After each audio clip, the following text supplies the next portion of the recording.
Pakai nalar nggak? Negara itu tidak cukup dibangun ekonominya saja gitu loh. Negara itu, sebuah negara, kebesaran negara tidak cukup dibangun ekonominya saja. Bahkan kalau Indonesia urusan ekonomi, tongkat dan batu jadi tanam. Nuwun sewu, Mbah. Saya ingin bertanya lagi nih, kalau kemarin panjenengan pernah menyampaikan tentang akeh menda langka wedhus. Apakah ada semacam kalimat seperti itu lagi yang kaitannya dengan masa depan Indonesia dalam ya kurang lebih antara waktu-waktu beberapa tahun ke depan gitu, Mbah? Apa 3 tahun ke depan, apa 4 tahun ke depan begitu? Menurut panjenengan seperti apa perkaraannya? Tapi ulo salam yo aku bagyo wis muga Nusantara. Om wilayah yang jati nungkuni hajat-hajat lugu Nusantara tapi uluk salam mulia. Ya, kembali lagi kepada erang-erang ya, tutur masyarakat rakyat, terutama orang saya di Banyumas ya. Kalau di Banyumas itu dulu memang banyak erang-erang, ada wakul kayu, ada lambang sari kenyol gitu kan, sopo gelem tadi bojoku, sandang pangan goleto dewe kan. Itu sekarang udah terbukti, artinya wong wadon mencari hasil di luar negeri, sandang pangan kan oleh dewek gitu loh. Nah, tapi kalau yang inti kaitannya dengan pertanyaan tadi itu apa? Dengan masa depan Indonesia, itu ada sebuah kata yang saya masih ingat itu, ngemben itu besok lah cara wetane itu. Ngemben anakalane wong pinter keblinger, wong bodoh kanggo. Jadi dulu ya, tutur rakyat Banyumas ini ngemben anakalane wong pinter keputer keblinger ya, wong pinter keputer keblinger, wong bodoh kanggo.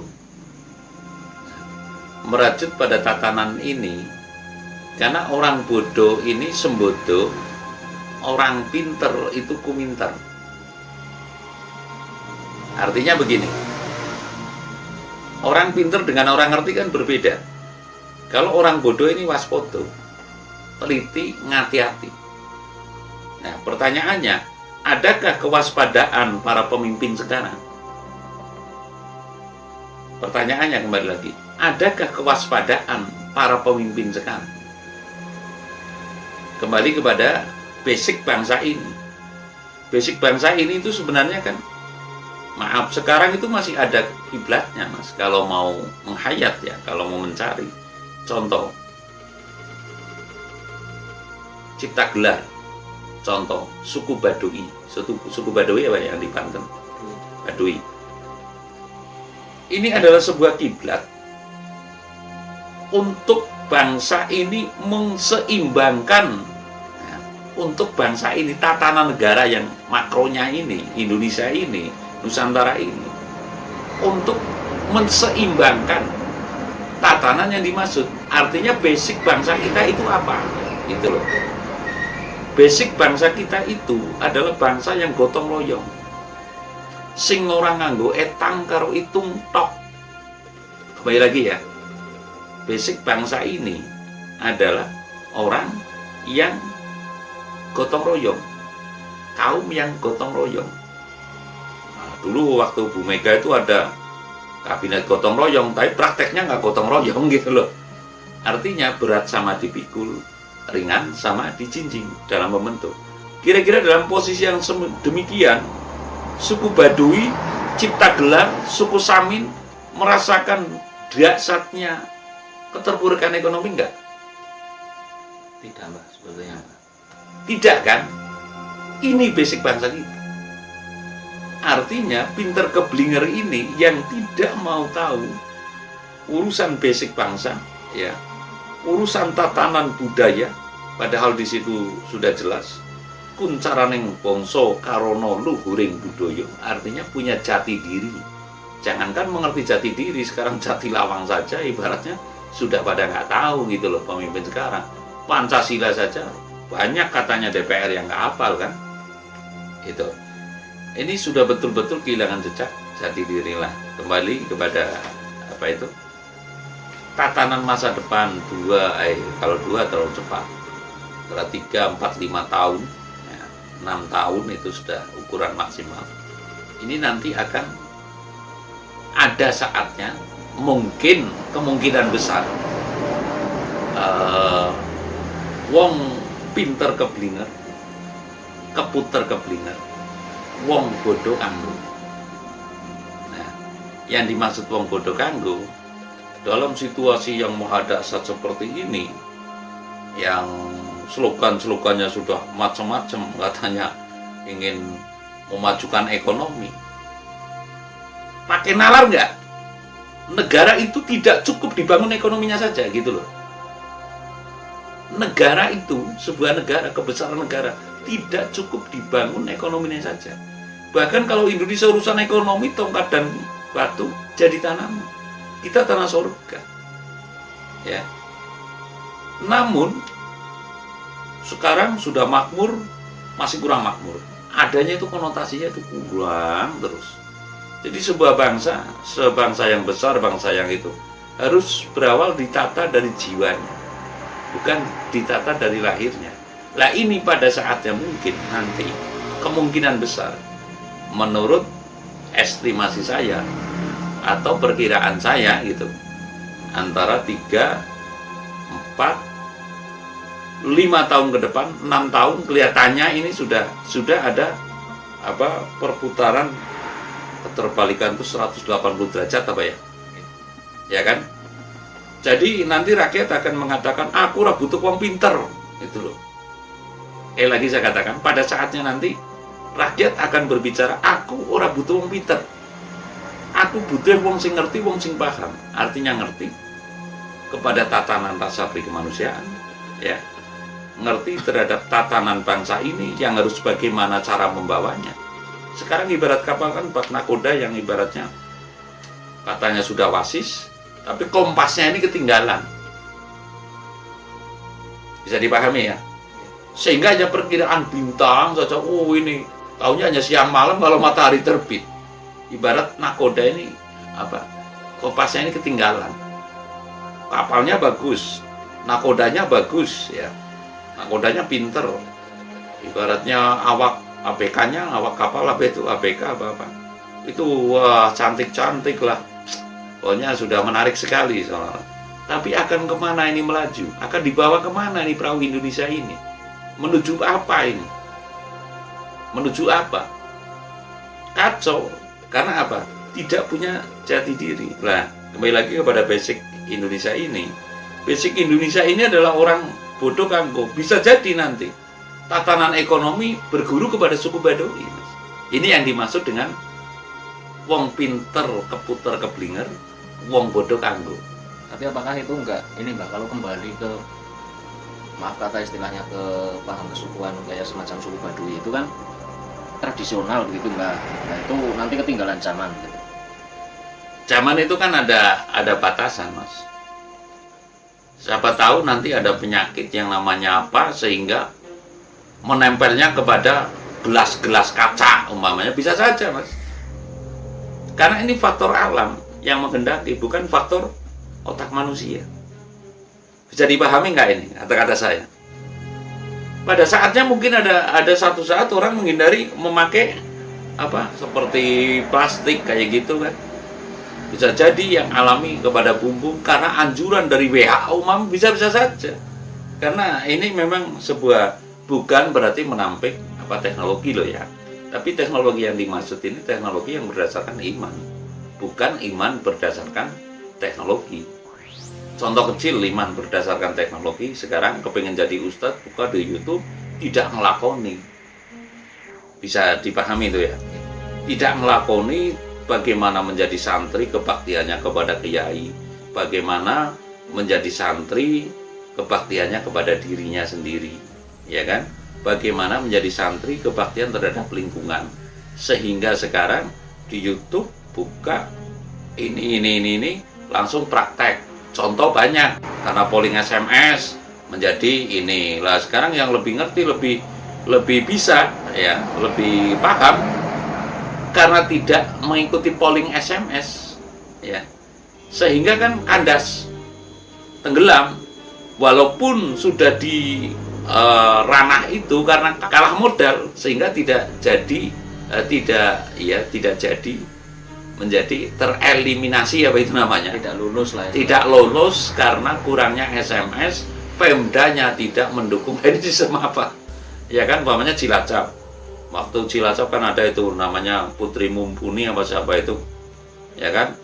Terus kemarin lagi Lulin apa siapa itu kan, ya kan, di Cilacap.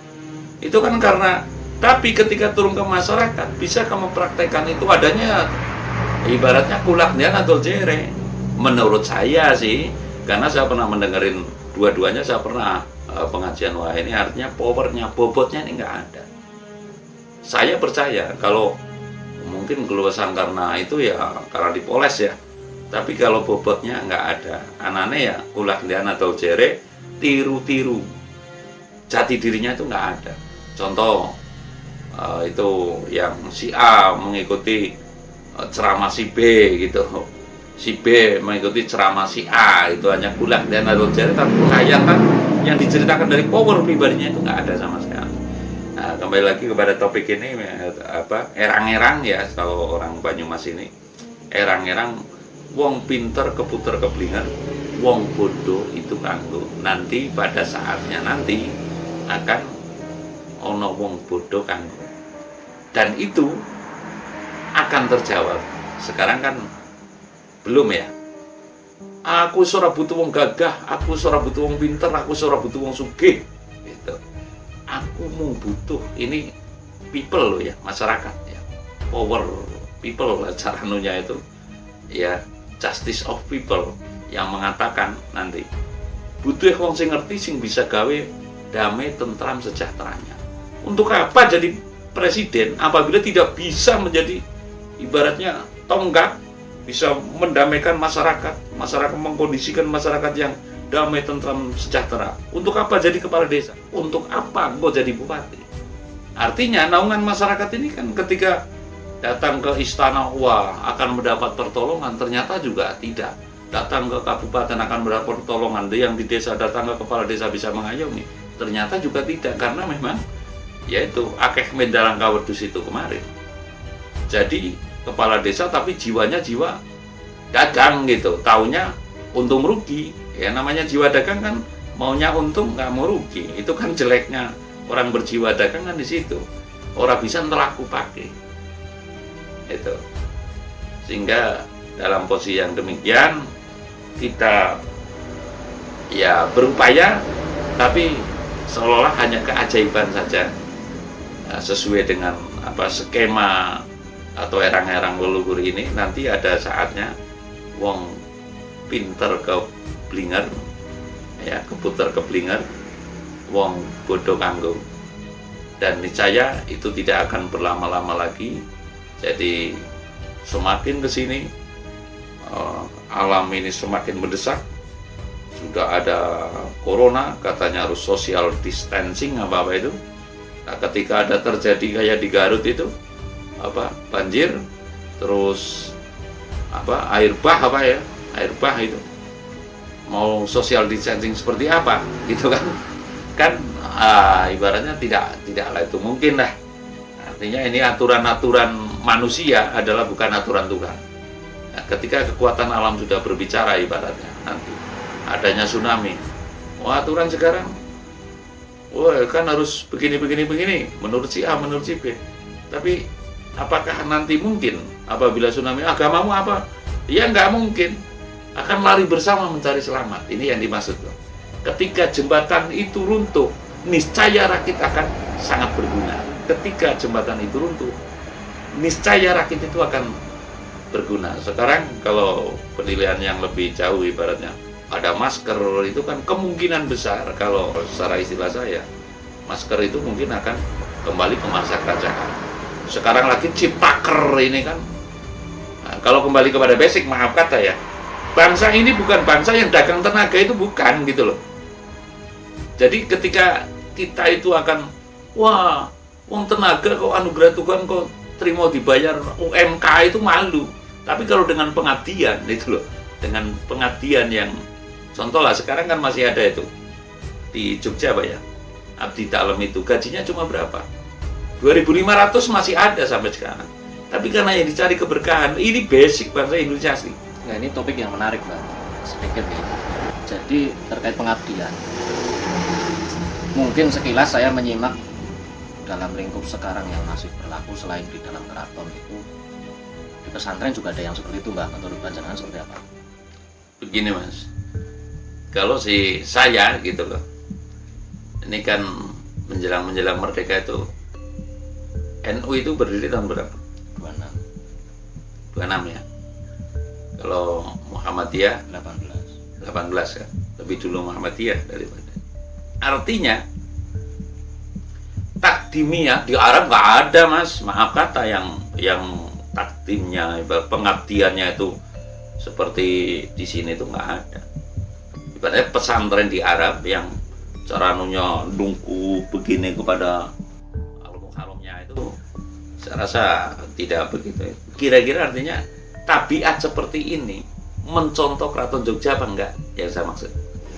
Kurang lebihnya demikian. Jadi saya pernah mengatakan juga, tapi saya nggak mau lah membenturi mereka itulah. Makanya kalau di Jogja itu warna pare anom, maaf kata, kalau Nahdlatul Ulama itu warnanya kan hijau dan putih. Ini keserupaan dengan apa? Pare anom itu, warna pare anom itu. Nah, ini saya berbicara. Tapi saya bukan berarti membenturi, artinya lebih tua mana Nahdlatul Ulama dengan Keraton Yogyakarta itu loh. Jawabannya kan mengapa tadi saya tanya tahun kan 26, otomatis lebih tua Keraton Yogyakarta. Ini saya bukan berarti akan mengkritisi, itu enggak. Nah, terus sebagai kiblat pergerakan waktu itu adalah Ngayogyakarta, Hadiningrat. Kurang lebihnya pengabdian yang ada di, maaf kata, tiap-tiap pesantren gitu cara nunya, kurang lebihnya berkiblat kepada Keraton Yogyakarta, Hadiningrat. Seperti itu. Dengan Lebih luasnya berkiblat kepada etika orang Jawa. Nah, gitu. Artinya lebih tepatnya seperti itu. Artinya keluhuran ini ya, mengapa sekarang maaf kata dukun setiap di sinetron itu pasti kalah oleh itu, ini sebenarnya kan nggak etis juga sebenarnya kalau pakai timbangan rasa, sebab artinya kan tidak semua dukun itu jelek juga kan, tidak semua dukun itu sesat kan, belum tentu juga lah. Ini kan karena zamannya, karena sedang rezimnya ya monggo-monggo saja. Tapi yang pasti kalau menurut saya dodok selek kayak ini itu gampang kita larinya. Nah, tahun 26 kan menjelang kemerdekaan lah. Nah, ketika itu kan masuklah itu ajaran ini dilindungi oleh sultan, ajaran ini dilindungi oleh sultan. Cara sekarang yayasan ini dilindungi oleh sultan juga seperti itu. Sehingga kiblat pengabdiannya itu di pesantren sekarang ya cenderung seperti di keraton Mas, gitu loh. Dengan kata lain seperti itu, bukan berarti saya lebih, wah berarti ajaran agama itu lebih rendah daripada ajaran keraton, bukan. Tapi kurang lebihnya tabiat yang ada di pesantren sekarang karena pergerakan awalnya dari Ngayogyakarta, Hadiningrat, ya dari lingkungan keraton itu.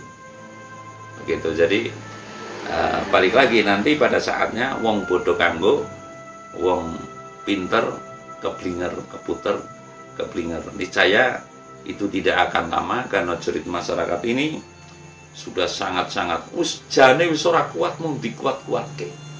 Lagi ya.